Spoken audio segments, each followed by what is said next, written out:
South లో దిక్సూచి ఎవరంటే చంద్రబాబే. మీకు అదే తమిళనాడు తీసుకోండి, కేరళ తీసుకోండి, కర్ణాటక తీసుకోండి. కౌంటింగ్ సెంటర్ నుంచి వెళ్ళిపోతున్న కొడాలి నాని, వెరీ గుడ్.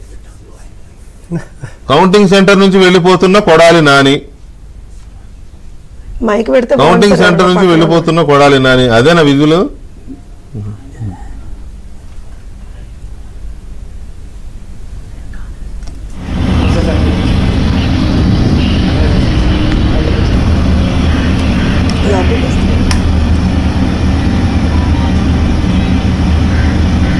ఒక అద్భుత విజయం.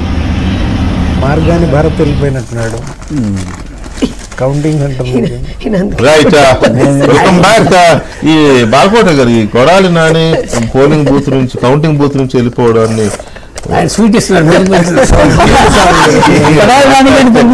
మాట్లాడితే స్వీట్ తీస్తున్నారు ఏంటండి మీరు? కాదు, సీరియస్ గా నేను ఒక విషయం చెప్పదచ్చు. మనం డిబేట్ లో ఉన్నాం, ఇది మీడియా. మనం ఇటువంటి పనులు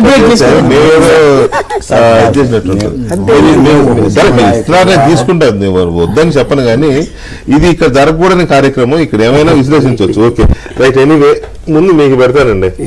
దళిత పోరాడడానికి ఇంతకాలం ముందు మీకు పెడతాను. Thank you. అందరూ పెట్టండి. ప్రసాద్ గారు, జోష్నా మేడం, ముందు చెప్పండి, కొడాలి నాని ఎందుకు వెళ్ళిపోతున్నాడు? సార్, రామరాముడు యుద్ధమే గుర్తుకొస్తుందండి. రావణుడు యుద్ధం గుర్తుకొస్తుంది. రావణ సైన్యం ఎంత పలాయనం చిత్తగించిందో రామదండు వచ్చినప్పుడు అదే అర్థమవుతుంది. ఒక మాట అంటే మనం ఏదో వైసీపీ ఓడిపోతుందని చెప్పడం కూడా కాదు కదండి. ఒక ప్రజాస్వామిక ఆలోచనే లేని వాళ్ళండి, మహా దుర్మార్గంగా. నాకు తెలిసి కూడా